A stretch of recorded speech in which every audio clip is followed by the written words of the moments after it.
आइए शुरू करते हैं भूगोल में एक नया टॉपिक, नाम है निर्माण उद्योग।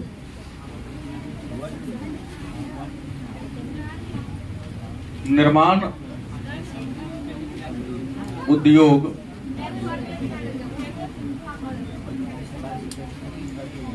तो निर्माण या इसी का अन्य नाम है विनिर्माण। निर्माण उद्योग क्या है या विनिर्माण उद्योग क्या है? 2 अंक का प्रश्न कई बार पूछा जा चुका है, यदि आप कुछ समय को देखे हैं तो पहला प्रश्न आता है निर्माण या विनिर्माण उद्योग क्या है? निर्माण या विनिर्माण उद्योग क्या है? तो प्राथमिक क्रिया से जो वस्तुएं प्राप्त होती हैं, प्राथमिक क्रिया मतलब कृषि कार्य या पशुपालन भी होगा, तो प्राथमिक क्रिया से जो वस्तुएं प्राप्त होती है उस वस्तु के रंग रूप आकार प्रकार को बदलकर ज्यादा से ज्यादा उपयोगी बना देना या उसकी कीमत को क्या कर देना, क्या कहलाता है? निर्माण या विनिर्माण उद्योग कहलाता है। याद रहेगा, आसान प्रश्न, 2 अंक का प्रश्न कई बार पूछा गया है कि प्राथमिक क्रिया से जो वस्तु आपको प्राप्त होता है, तो प्राथमिक क्रिया से आपको क्या मिलेगा? लकड़ी मिलेगा। लकड़ी से आप पलंग बना दो, अलमीरा बना दो, या बहुत सारी वस्तु बन सकती है। तो लकड़ी की कीमत की तुलना में अलमीरा का कीमत, सोफा सेट का कीमत या पलंग का कीमत ज्यादा हो। प्राथमिक क्रिया से हमें क्या मिलता है? दूध मिलता है। दूध का पनीर बना दो, गलत या सही? दूध के छेना बना दो, उसका मिठाई बना दो, कीमत बढ़ जाएगा। प्राथमिक क्रिया से हमें गेहूं मिलता है, गेहूं से आप मैदा बना दो या गेहूं का ब्रेड बना दो, मैदा बनाकर। तो प्राथमिक क्रियाओं से जो वस्तु हमें प्राप्त होती है उस वस्तु के रंग रूप आकार प्रकार को बदलकर उसकी उपयोगिता को क्या कर देना, बढ़ा देना, या उपयोगिता को बढ़ाने की क्रिया को हम निर्माण या विनिर्माण उद्योग के नाम से याद रहेगा। फिर एक बार पूछा गया प्रश्न है कि निर्माण उद्योग की विशेषता क्या है? एक बार पूछा गया प्रश्न है निर्माण या विनिर्माण, एक ही बात है। निर्माण उद्योग की विशेषता, 2 अंक में यह भी प्रश्न 1 या 2 बार हमें याद है पूछा जा चुका है कि निर्माण उद्योग की विशेषता क्या है। तो निर्माण उद्योग की पहली विशेषता यह है कि इसमें टेक्नोलॉजी का उपयोग किया जाता है, पहली विशेषता। दूसरी विशेषता है इसमें हर कार्य ऊर्जा की सहायता से होता है। पहला तो टेक्नोलॉजी माने प्रौद्योगिकी का हम प्रयोग करते हैं। बिना प्रौद्योगिकी के हम गेहूं से मैदा नहीं बना सकते हैं, मैदा से ब्रेड नहीं बना सकते हैं। बिना प्रौद्योगिकी या टेक्नोलॉजी की सहायता से हम लकड़ी से हम दीवान पलंग नहीं बना सकते हैं, लकड़ी से हम पलाई नहीं बना सकते। गलत किसे? तो पहला बात क्या हुआ, इसमें टेक्नोलॉजी मतलब प्रौद्योगिकी का यूज होता है। दूसरा बात हुआ इसमें वस्तु की उपयोगिता या कीमत कई गुना बढ़ा दी जाती है। गलत से? तीसरी अगर विशेषता की बात करें तो वस्तु का कीमत कई गुना बढ़ा दिया जाता है। इसमें जिसमें होता उसी बात को लिखना है, दूसरा कुछ नहीं लिखना है। निर्माण या विनिर्माण में क्या होता है? पहला बात तो टेक्नोलॉजी प्रयोग होगा, वस्तु का रंग रूप आकार प्रकार पूरा बदल जाता है, अब उसे पुनः पहले रूप में लाया नहीं जा सकता है। जैसे गन्ना से रस से चीनी बना दिया, चीनी से पुनः आप रस नहीं बना सकते हो। रस बना सकते लेकिन वो नहीं ना होगा जैसा कि गन्ना से बना है। तो क्या उसे गन्ना बना सकते हैं? नहीं बना सकते। तो पुनः उसके पहले रूप में लाना संभव क्या है? नहीं है, क्योंकि इसमें स्वरूप आकार प्रकार सब बदल गया, यहां तक कि गुणवत्ता भी बदल जाती है। क्या जी, हम सीधा आम लेते हैं, आम सीधे खाए, उसमें जो यूटिलिटी हमको मिलती है या जो हमको प्राप्त होता है, उसी का आप अमाउंट या मार्केट में जो माजा बिकता है, क्या दोनों का गुण धर्मिक होता है? कहा था कि आम से ही बनता है, लेकिन एक पका हुआ आम खाओ और ये खाओ, दोनों में डिफरेंस है कि नहीं? तो इसमें सारे चीज क्या होते हैं, बदल जाते हैं। अब प्रश्न है उद्योग के प्रकार। हालांकि इसके बारे में हम लोगों ने द्वितीय क्रियाकलाप में खंड अ में पढ़ लिया है, लेकिन फिर भी देख लेते हैं यहां क्या क्या दिया है। एक बात आता है,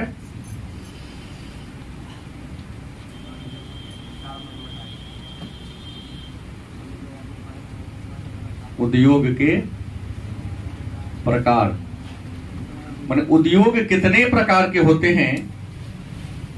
तो विद्वानों ने उद्योगों को कई वर्गों में बांटा है, और शायद हमने पढ़ा था उद्योग 4 वर्ग में बांटा गया है, 4 आधार पर बांटा गया है। तो पहला हम वर्गीकरण करेंगे पूंजी निवेश के आधार पर। पूंजी निवेश के आधार पर, और शायद आपको पता है या बता दिया गया है, पूंजी निवेश के आधार पर भारत का पढ़ रहे वहां विश्व का देखे थे। पूंजी निवेश के आधार पर उद्योग 4 प्रकार के होते हैं। लघु को भी 2 भाग में बांट दिया है यहाँ।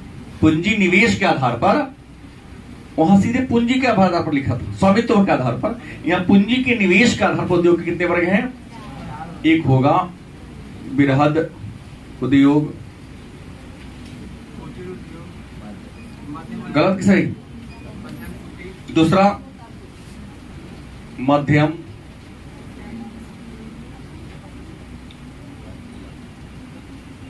उद्योग क्या होगा? लघु होगा, फिर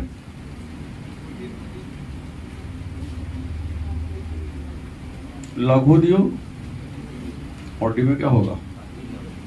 नहीं भाई, कुटीर तो पढ़ते ही। हाँ, वही लघु के बाद यहाँ कुटीर। परिभाषा हमको लगता नहीं कि आपको बताना पड़ेगा। हाँ, यहाँ तो लघु और कुटीर में बता दूंगा अंतर। ये अंतर 5 नंबर का, सॉरी 2 नंबर में, कई बार 5 नंबर भी डाल देता था पहले। बृहद पैमाने का उद्योग किस उद्योग को कहते हैं? तो बड़े पैमाने का उद्योग या बृहद पैमाने का उद्योग उस उद्योग को कहते हैं जहां बड़े पैमाने पर पूंजी और श्रमिकों की जरूरत होती है। हर काम जहां टेक्नोलॉजी की सहायता से होता है, नहीं। जैसे बात भट्टी में अयस्क को पहुंचाना मशीन ही करता है, लोहा इस्पात उद्योग में, एल्युमिनियम उद्योग में, सीमेंट उद्योग में।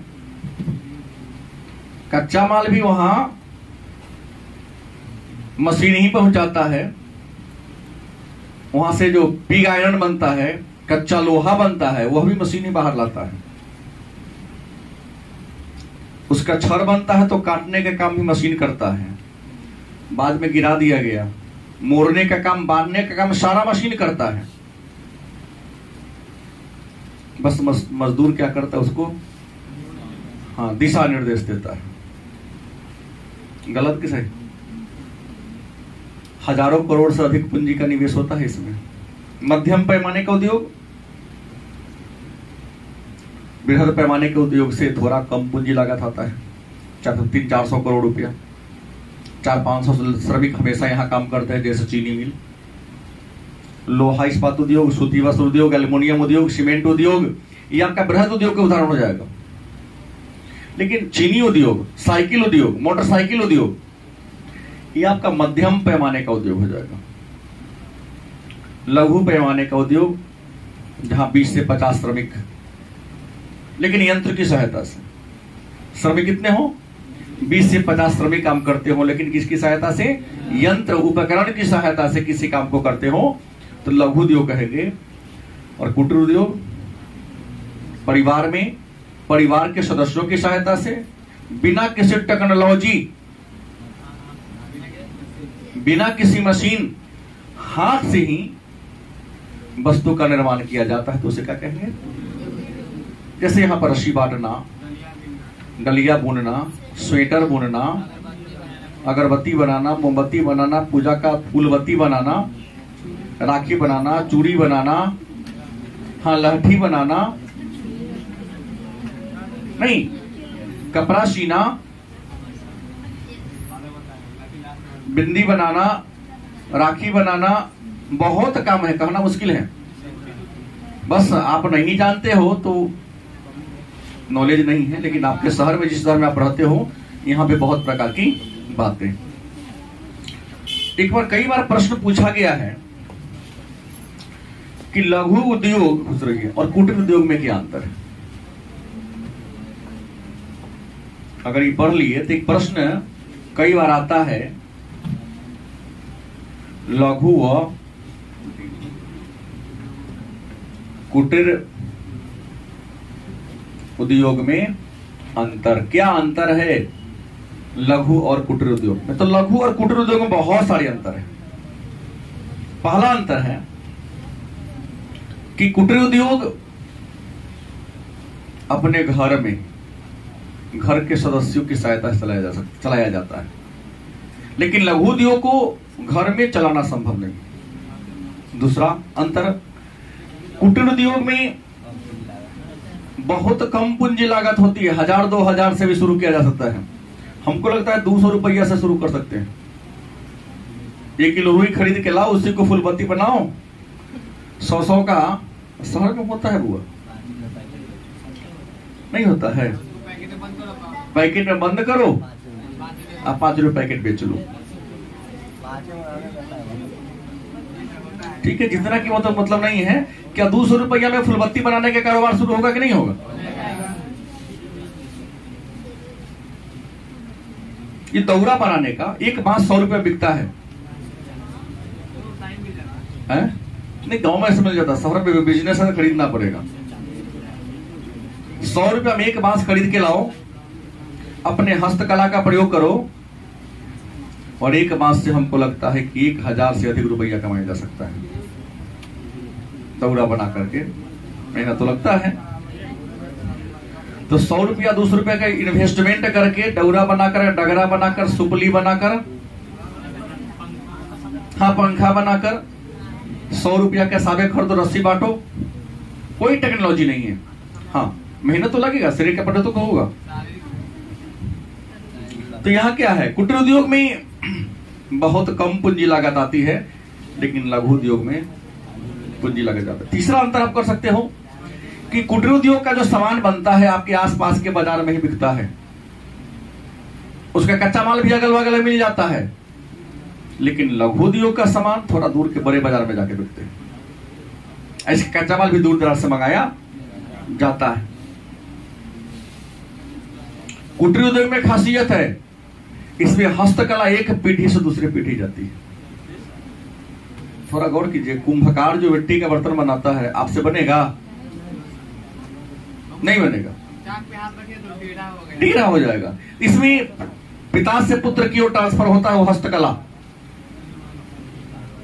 जैसे बड़ई का बेटा न जानेगा फिर भी छेनी लुखारी चलाने का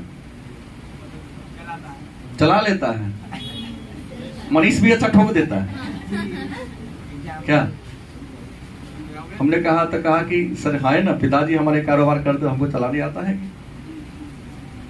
अच्छा, उन्हें ना पिता का गुण तो आना ही चाहिए। तो यहाँ क्या, कुटीर में क्या है कि ट्रांसफर पीढ़ी पर पीढ़ी होता है, लेकिन लघु में जरूरी नहीं है। गलत सही जगह। हाँ, ये नाई जो बाल काटने वाला है, जो हजाम अपना निजी खोलता है, उसका कारोबार चलता है। लेकिन जो हजाम नहीं है ना, ये कौन तो स्वर्ग तो कौन तो खुलता है, लेबर गया तो उसका धसा कारोबार। देखा हूं मैं, इस शहर की कहानी बता रहा हूं कि अन्य लोग भी, अन्य जाति के लोग भी, अन्य संप्रदाय के लोग भी सैलून अपना इन्वेस्ट करके खोलते हैं और लोगों से काम करवाते हैं। विचार नहीं बना, सारा लेबर भाग गया। तो तुमको तो बनाने आता है, तुम्हारे पास तो पैसा है। क्या है, दाढ़ी कैसे छील देगा? अगर कहीं कटा तो जो कटवा रहा वो पीटेगा ना। कर किसे गया? कटना होता तो अपने से नहीं छील लेते। तुम्हारे पास आया हो कि सुरक्षित हो, जो वास्तविकता है। उम्मीद है अंतर भी आप लोग क्या करोगे, लिख लोगे। दूसरा अंतर है स्वामित्व के आधार पर। पढ़ाया था पहले हम भी, अभी इसको भी। क्या जी? स्वामित्व के, स्वामी का मतलब क्या होता है? मालिक। स्वामी का मतलब क्या होता है? मालिक। और आपको हमने कहा था कि स्वामित्व के आधार पर उद्योग के कितने प्रकार हैं? 3 प्रकार हैं। एक में सरकारी, 2 में निजी, और 3 में क्या है? बताया हूं पहले भी। स्वामी का मतलब होता है मालिक। स्वामित्व के आधार पर कारखाना के 3 प्रकार हैं, उद्योग के 3 प्रकार हैं। सरकारी, जिस उद्योग का मालिक क्या हो? सरकार हो। जिस उद्योग का मतलब स्वामित्व सरकार के हाथों में हो, उसको हम सरकारी उद्योग। जैसे रेलवे उद्योग है तो सरकार का, पूर्णतः सरकार का है इस पर। निजी, जिस उद्योग का मालिक कोई एक व्यक्ति हो। गलत कि सही?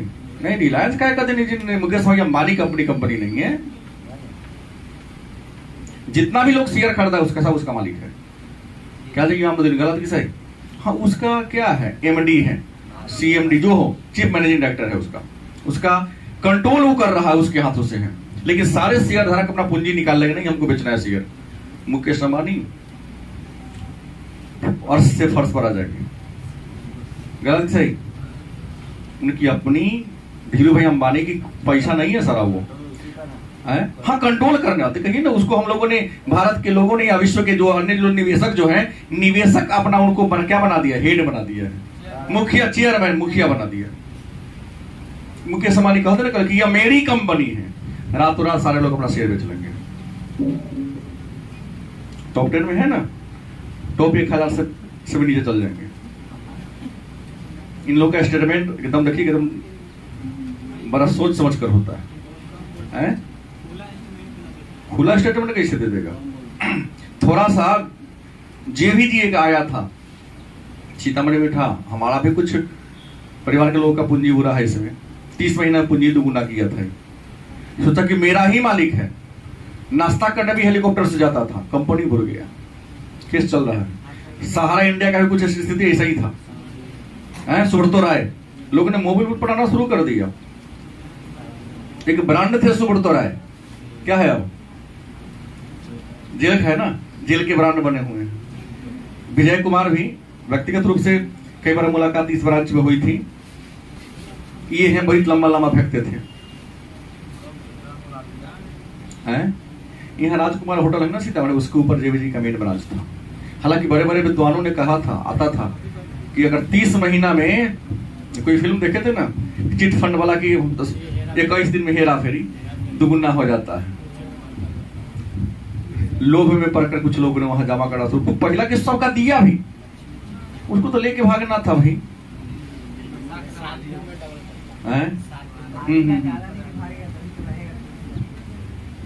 गया तो भागा ही रह गया। 8-10 हजार हमारे परिवार के लोगों का ही बुरा हुआ है। लालच, 30 महीना में कहीं दुगुना होता है पैसा। संयुक्त कंपनी 2 या 2 से अधिक व्यक्ति के नियंत्रण में, चाहे आधा सरकार और आधा निजी व्यक्ति का नियंत्रण हो। हाँ, बहुत है भाई। जो भी बड़ी कंपनी उसका मालिक एक नहीं होता, तो संयुक्त कंपनी होती है। एक तो पीवीटी एलटीडी, प्राइवेट लिमिटेड होता है वो, तो उसको हम संयुक्त के एक नाम से जानते हैं। इसके अलावे और भी मैंने आपको बताया है, उत्पाद के उपयोग के आधार पर, खंडवा है, थोड़ा चेंज होगा नाम में। तीसरा जो वर्ग है, उत्पाद के उपयोग के आधार पर। उत्पाद मतलब समझते हैं, उत्पाद का मतलब होता है जो हम वस्तु बनाते हैं किसी कारखाना में, कच्चा माल से जिस वस्तु का निर्माण करते हैं, तो जो वस्तु बनकर तैयार होता है उसको उत्पाद। जैसे गन्ना से चीनी बनता है, गन्ना से गुड़ बनता है। गलत सही? तो उत्पाद के उपयोग के आधार पर जो हमारा इंडस्ट्री है, जो कारखाना है, इसको कितने वर्ग में बांटा गया है? गलत, 3 होगा ना। उत्पाद के उपयोग के आधार पर उद्योग को 4 वर्गों में, हाँ 4 वर्ग हैं। पहला कौन है? आधारभूत, हाँ नहीं और होगा, आधारभूत उद्योग। दूसरा पूंजीगत पदार्थ, हाँ बढ़ रहा है, पूंजीगत पदार्थ उद्योग। खंडवा में इंडियन पूरा दिया हुआ है, इंडिया के अनुसार, हाँ हाँ 2 गो। तीसरा है मध्यवर्ती पदार्थ, और चौथा क्या है? उपभोक्ता है ना। उत्पाद के उपयोग के आधार पर उद्योग को 4 वर्गों में बांटा गया है। पहला क्या है? आधारभूत उद्योग, माने वह उद्योग जो अन्य कल कारखानों को आधार प्रदान करता है। जिस उद्योग से बनने वाला सामान या वस्तु अन्य कल कारखानों को आधार प्रदान करता है, उसको हम आधारभूत उद्योग, जैसे लोहा इस्पात उद्योग, सीमेंट उद्योग, क्योंकि निर्माण का आधार लोहा और सीमेंट दोनों है। गलत की सही? तो ऐसे कारखाना को हम आधारभूत उद्योग कहेंगे। दूसरा पूंजीगत पदार्थ। पूंजीगत पदार्थ में मतलब जिस उद्योग में जो छोटे मोटे पार्ट पुर्जा बनते हैं, पेच बनता हो, नट बोल्ट बनता हो, गलत सही? तो छोटे छोटे मशीनों के पार्ट पुर्जा को बनाने वाले उद्योग को हम पूंजीगत पदार्थ उद्योग के नाम से। मध्यवर्ती पदार्थ, मध्यवर्ती पदार्थ का मतलब होता है मशीन का उपकरण बनाने वाला, या गेहूं और ब्रेड के बीच का क्या है? मैदा हो गया। मैदा मध्यवर्ती वस्तु हो गया, क्योंकि जो ब्रेड बनाते हैं चाहे रोटी बनाते हैं तो डायरेक्ट गेहूं का नहीं बनता। गेहूं से क्या बनाना होता है? मैदा बनाना होता है या आटा बनाना होता है, उस आटा से ये बनता है। मिठाई और दूध के बीच ले लो, दूध को छेना बनाते हैं फाड़ कर, और छेना से तब मिठाई, डायरेक्ट दूध से मिठाई बनता है नहीं, तो मध्यवर्ती छेना हो गया। हुआ कि नहीं हुआ? तो ऐसे कारखाना को मध्यवर्ती पदार्थ है। वो डायरेक्ट उस वस्तु का प्रयोग नहीं करता, बीच वाले वस्तु का क्या करता है? उसको उपयोग करता है, तो मध्यवर्ती पदार्थ। और उपभोक्ता उद्योग, कुछ ऐसे भी कारखाने हैं जो यूज के लायक, हम इंसान मानव जिन वस्तु का प्रयोग करता है उस वस्तु का निर्माण करते, जैसे कपड़ा, ब्रेड, बिस्किट, मोटर कार बनता है तो हम लोग यूज करते हैं ना। तो कल कारखाना में जो सामान बनता है, जो वस्तु बनता है, यदि हम उसका यूज कर लेते हैं तो यूज के आधार पर उद्योग के 4 भाग हैं। ये बात को आप लोगों ने क्या कर लिया? समझ लिया। पुनः कच्चे माल के आधार पर बात है। किस आधार पर? कच्चे माल के आधार पर। उम्मीद है ये तो कई बार पूछा गया प्रश्न है वो। हमको लगता है कि 5 बार से ज्यादा पूछ दिया। वो सिलेबस जब से चेंज हुआ है तब से 5 बार से ज्यादा इस प्रश्न को पूछ दिया गया है। 7 बार मेनी टाइम इसको पूछा गया है। तो कच्चे माल के आधार पर उद्योग के प्रकार की बात करते हैं। तो कच्चे माल के आधार पर उद्योग को 5 वर्गों में बांटा गया है। पहला जो वर्ग है उसका नाम है कृषि आधारित।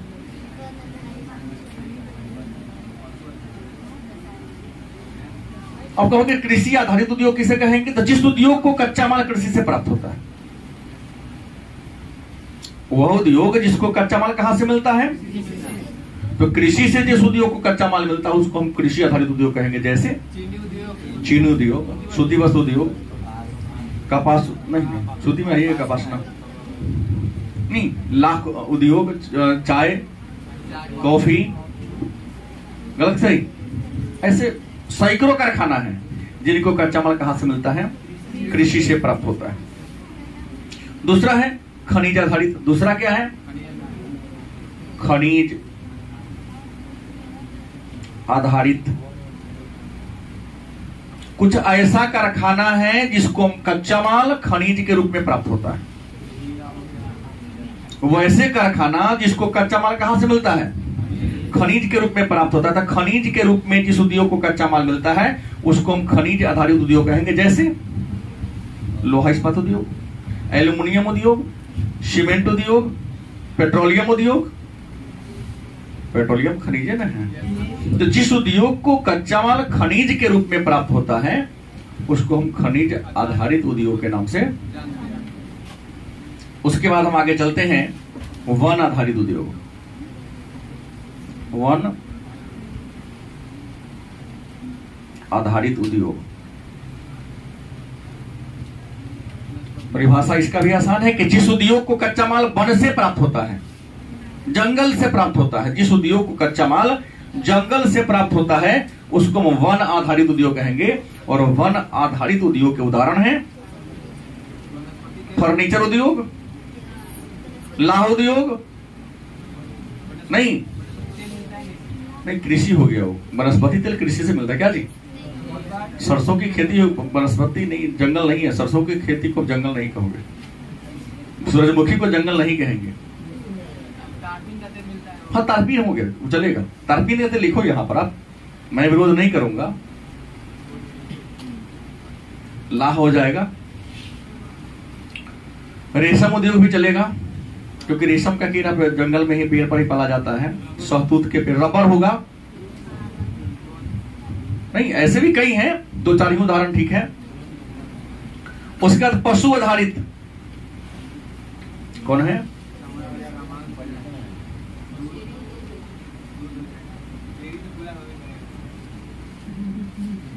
कुछ ऐसे भी कारखाना है जिसको कच्चा माल किससे प्राप्त होता है? पशु से प्राप्त होता है। जिस कारखाना को कच्चा माल पशु से प्राप्त होता है उसको हम पशु आधारित उद्योग के नाम से जानते हैं।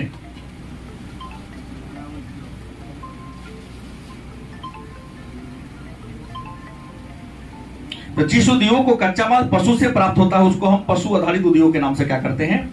जानते हैं। इसके बाद की बात करें तो अंत में क्या होगा? रसायन।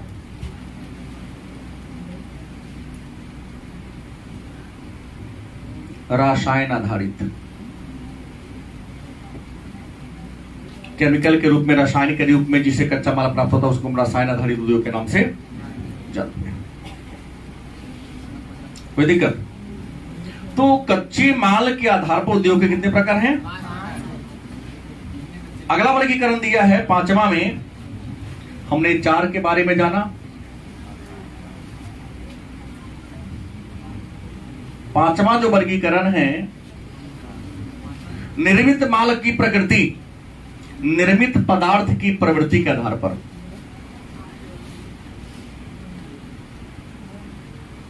निर्मित पदार्थ की प्रवृत्ति के आधार। कारखाना में जो सामान बनता है, जो वस्तुएं बनती है, हर वस्तु अलग, एक प्रकृति की नहीं होती है। सबकी प्रकृति और प्रवृत्ति क्या होती है? अलग हो। सबका गुणधर्म अलग अलग होता है। तो निर्मित माल की प्रवृत्ति के आधार पर उद्योग को 8 वर्गों में बांटा गया है। पहला क्या है? धातु कर्म। पहला कौन है? धातु कर्म। धातु कर्म मीन्स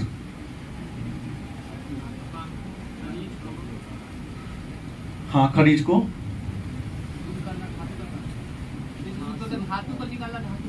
हाँ अयस्क से धातु प्राप्त करने की क्रिया धातु कर्म कहलाता है। जैसे लौह अयस्क से लोहा बनाना, बॉक्साइट से एल्यूमिनियम बनाना, जैसे हेमेटाइट से लोहा बनाना या मैग्नेटाइट से लोहा बनाना। गलत सही? बॉक्साइट से एल्यूमिनियम बनाना, गलत सही? पाइराइट से तांबा बनाना। तो अयस्क से धातु प्राप्त करने का जो प्रक्रिया उसको हम धातु कर्म के नाम से। दूसरा यांत्रिक इंजीनियरिंग। यांत्रिक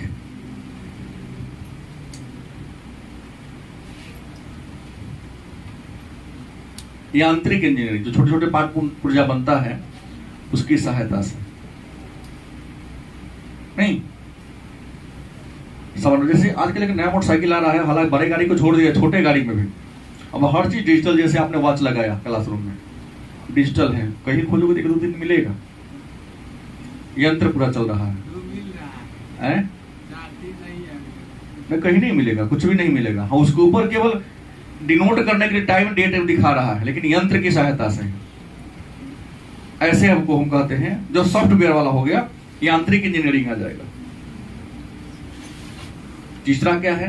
रासायनिक।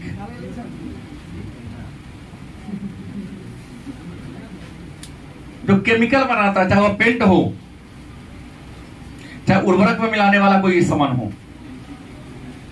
गलत सही? पेंट में जब तक केमिकल नहीं होगा ना, उसका कलर ये नहीं बन पाएगा। नया नया पेंट होगा, उसमें कुछ देर आपको बर्दाश्त रहे होगा, नहीं हो पाएगा। अच्छे पेंट करने वाले थे हमेशा चेहरा को ढककर उसका यूज करते हैं। या देखिए जहां प्रिंटिंग प्रेस है वहां भी लगता बोलता है कि रासायनिक कारखाना में काम करना, तो उसको नियमित रूप से कहता है कि मीठा जरूर खाना चाहिए। जो पेंट का कारोबार करता है, किसी प्रेस में काम करता है, उसको मीठा, एंटीबायोटिक होता है उसमें। आपने जो नाक के मान सूंघ लिया है, मीठा अगर खा लेते हो तो सारा केमिकल कल होकर के मल द्वार के माध्यम से क्या होगा, बाहर आ जाएगा। नहीं तो ज्यादा दिन उसी कारोबार में रहोगे तो आपका स्वास्थ्य गारंटी है कि गायब होना है। 10 साल से अधिक आप काम नहीं कर सकते हो। मास्क लगा के पढ़ना, चेहरा को ढक करके काम करो। और ऐसे लोगों को नियमित जो पेंट पॉलिश के कार्य में जुड़े हुए हैं, गुड़ का सेवन करना चाहिए। अब तो हाई फाई जमाना आ गया, नहीं गुड़ क्या खाएगा, काला होता है देखने में। चीनी खाओ, बच्चों का दौर मीठा करिया खाएंगे, मीठा तब करिया हो जाएंगे। लेकिन कुछ चीजें हैं, सुबह सुबह का जो दौड़ता है, रनिंग करता, चना मीठा खाओ, चीनी क्यों नहीं कहता है? मीठा में कुछ ऐसा गुणधर्म है तब चना चीनी खाएंगे। हाँ अच्छा बने। वस्त्र उद्योग क्या होगा? वस्त्र माने धागा से बन गया वस्त्र। इसके अलावा आ जाएगा आपका खाद्य संसाधन।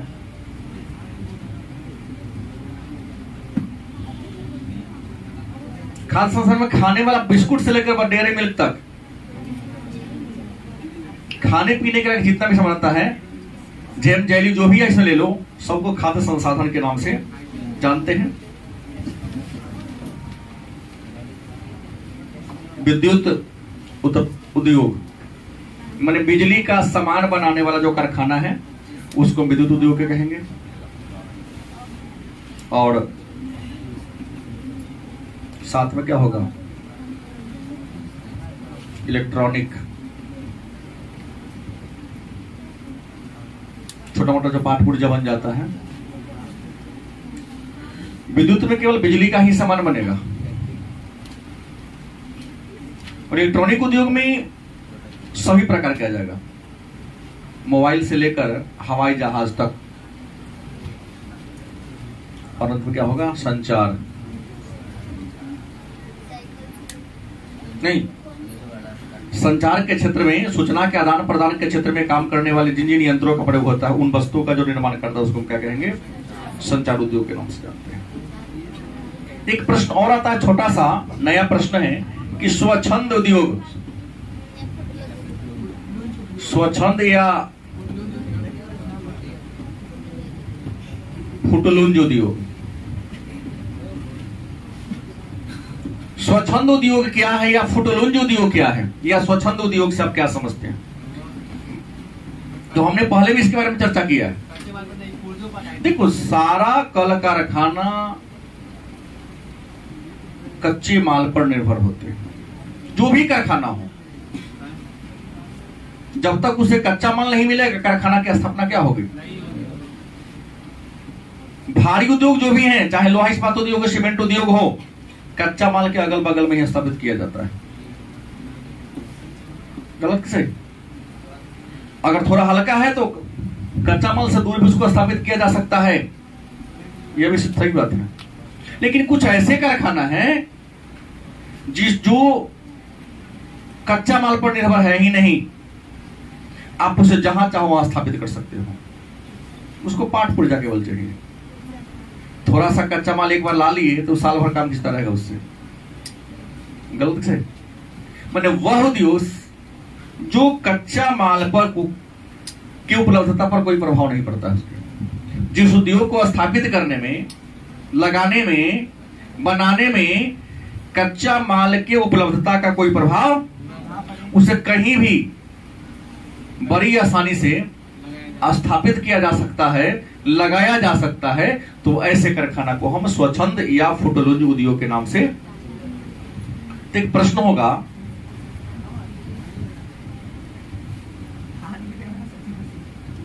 स्वच्छंद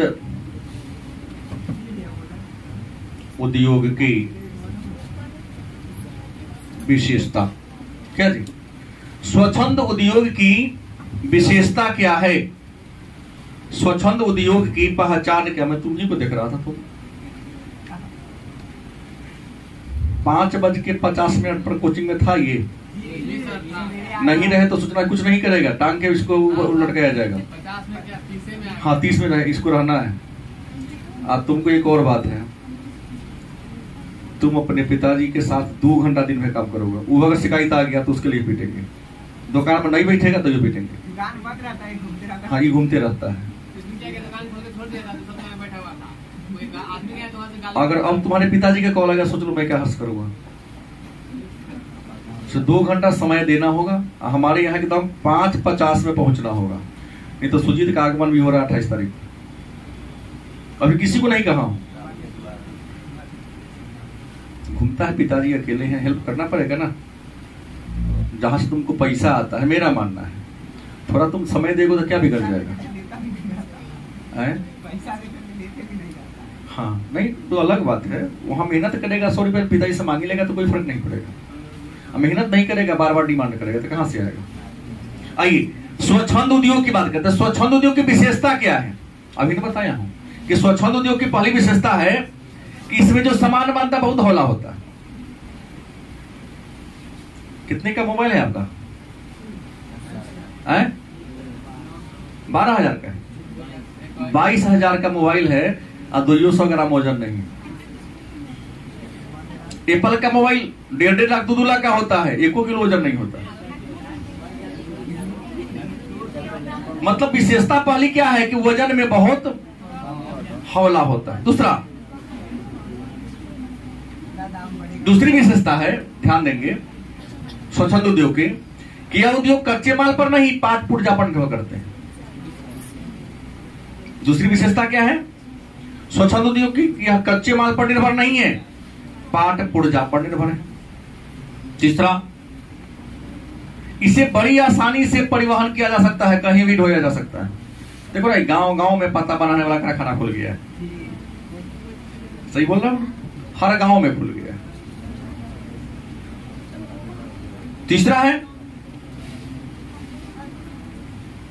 इस कारखाना में बहुत कम लोग काम करते हैं। हाँ 1-2 आदमी से भी काम निकल जाएगा। इस कारखाना में बहुत कम लोग काम करते हैं। एक और बात है, यह कारखाना प्रदूषण से मुक्त होता है। प्रदूषण से क्या होगा? मुक्त होगा कि भाई पेच कहीं और बना, बोल्ट कहीं और बना, असला के यहाँ कसा जा रहा है, तो प्रदूषण इसमें हो कहाँ रहा है? मशीन का यूज हो कहाँ रहा है? गलत कि सही? साइकिल को अगर कसना हो, जैसे मोटरसाइकिल आपका फूट गया, और जो मिस्त्री मोटरसाइकिल को बना रहा है, टिगरू कहीं से और लाया, टावर कहीं से और लाया, उसका जो छोटा मोटा पार्ट पुर्जा कहीं और लाया, उसी ने क्या कर दिया? कस दिया। धुआं निकला कसने में? नहीं निकला। खटखट खटखट हो रहा है? नहीं हो रहा है, कुछ नहीं हो रहा है। तो इसमें क्या होता है? प्रदूषण भी क्या होता है? नहीं होता है। और इस उद्योग के स्थानीयकरण के अनेक सारे क्या है? विकल्प है। एक और छोटा सा प्रश्न, 2 नंबर का प्रश्न पूछा गया है,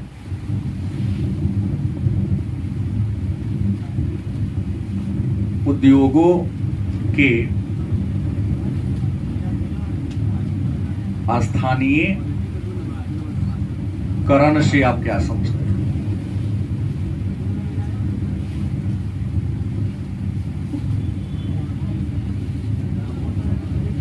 उद्योगों के स्थानीयकरण से ध्यान दीजिए, उद्योगों के स्थानीयकरण से आप क्या समझते हैं? तो बड़ी आसान बात है ना, नाम से ही परिभाषा निकल जा रहा है कि उद्योगों के स्थानीयकरण से आप कल कारखाना को किसी खास क्षेत्र में स्थापित करना या लगा देना। स्थानीयकरण नाम है, इसी में उत्तर है इसका। 2 अंक का प्रश्न कई बार पूछा भी गया है कि कल कारखाना को या उद्योग धंधा को किसी खास क्षेत्र में स्थापित करना, लगना या लगाना। कल कारखाना को किसी खास क्षेत्र में स्थापित करना, लगना या लगाया जाना क्या कहलाता है? उद्योगों का स्थानीयकरण कहलाता है। कल कारखाना को किसी खास क्षेत्र में स्थापित करना क्या कहलाता है? क्या स्थानीयकरण के एक और नाम दे दूं मैं? दे दूं?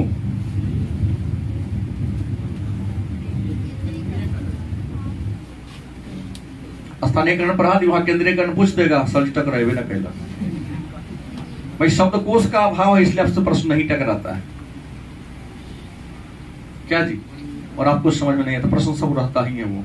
तो उद्योगों के केंद्रीयकरण और स्थानीयकरण का मतलब है कल कारखाना को किसी खास क्षेत्र में स्थापित करना। कल कारखाना को किसी खास क्षेत्र में स्थापित करना उद्योगों का केंद्रीयकरण या स्थानीयकरण कहलाता। आगे बढ़ूं, एक प्रश्न आता है कि उद्योगों के स्थानीयकरण के कारण, उद्योगों के केंद्रीयकरण या स्थानीयकरण के कारण, माने किसी उद्योग को खास क्षेत्र में ही क्यों लगाया जाता है? तो किसी उद्योग को खास क्षेत्र में लगाने के कई रीजन हैं। पहला रीजन क्या है? कच्चा माल। कारखाना वहीं मिलेगा जहां पर कच्चा माल प्रचुर मात्रा में और आसानी से उपलब्ध होगा, क्योंकि कारखाना को चलाने के लिए सबसे पहले कच्चा माल पैसा है और कच्चे माल नहीं है तो चला पाओगे? किसी कारखाना को स्थापित करने के लिए सबसे पहले क्या चाहिए? कच्चा माल चाहिए। लेकिन घर बनाना हो तो घर बनाने से पहले, मिस्त्री के दरवाजे पर आने से पहले ईंट गिट्टी सीमेंट सब बना लगा दिया जाता है। मिस्त्री आगे हुआ तो क्या रहेगा? बैठा रहेगा ना, बैठी मजदूरी आपसे डिमांड करेगा। गलत कि सही? तो उद्योग का स्थानीयकरण या केंद्रीकरण में पहला महत्वपूर्ण कारण है कच्चा माल। दूसरा कारण है शक्ति, या इसको ऊर्जा कह दो। कारखाना को चलाने के लिए पहले शक्ति, बिजली चाहिए, चाहे तुम कोयला वाला बिजली दो या पानी वाला बिजली दो या परमाणु ऊर्जा का बिजली दो, लेकिन उसको ऊर्जा चाहिए। बिना ऊर्जा के मशीन नहीं चलेगा कि चलेगा? तीसरा चाहिए बाजार। क्या चाहिए? जिसको आप लोग तो अंग्रेजी वाले मार्केट कहते हैं। अंग्रेजी वाले आप लोग हैं ना, मार्केट समझते, बाजार तो समझते ही नहीं है। विपणन केंद्र भी नहीं समझते, समझते हैं इकोनॉमिक्स वाले भी इसलिए समझते हैं। तो प्रश्न बाजार, क्योंकि कारखाना में जो सामान बचेगा बनेगा उसको बेचने के लिए बिकेगा, तब ना पैसा आएगा, तो फिर कच्चा माल खरीदेगा या मजदूरों को दिया जाएगा। बाजार चाहिए। बाजार के अलावा चाहिए परिवहन के साधन, मतलब कच्चा माने खाद्यान्न से अयस्क को कारखाना तक पहुंचाने के लिए, और कारखाना में तैयार माल को बाजार तक ले जाने के लिए अच्छी सड़क चाहिए। गलत कि सही? कारखाना खुद समुद्र के बीच में खोल देगा, चलेगा? बिहार में कारखाना ज्यादा क्यों नहीं? कारण है इसके पीछे, यहाँ पर भारी उद्योग तो लग नहीं सकता है। पहला बात तो यह कच्चा माल नहीं है, आवागमन के साधन भी अच्छी नहीं है, सड़कें आगे बनती पीछे जुड़ती हैं। अपने यहाँ के इंजीनियर लोग तो विश्व में, हम लगता है परमात्मा ने विशेष गढ़ के बजा भेजा है बिहार के ठेकेदारों को, इंजीनियरों को। आगे बनता है। 2 साल पहले एक वीडियो वायरल हुआ था, एक जांच करने वाले अधिकारी नाला पर खड़ा हुआ धंस गया। इंसान के वजन से नाला धंस जाता है। कड़ी के हारेगा। तो ऐसे नहीं, ऐसे अजूबा इंजीनियर विश्व में कहीं नहीं मिलते जितना कि बिहार में हमारे मिलते हैं। हाँ, इसके बाद श्रम, कारखाना को चलाने के लिए क्या चाहिए? मजदूर चाहिए। और अंत में क्या है? औद्योगिक नीति। कौन नीति?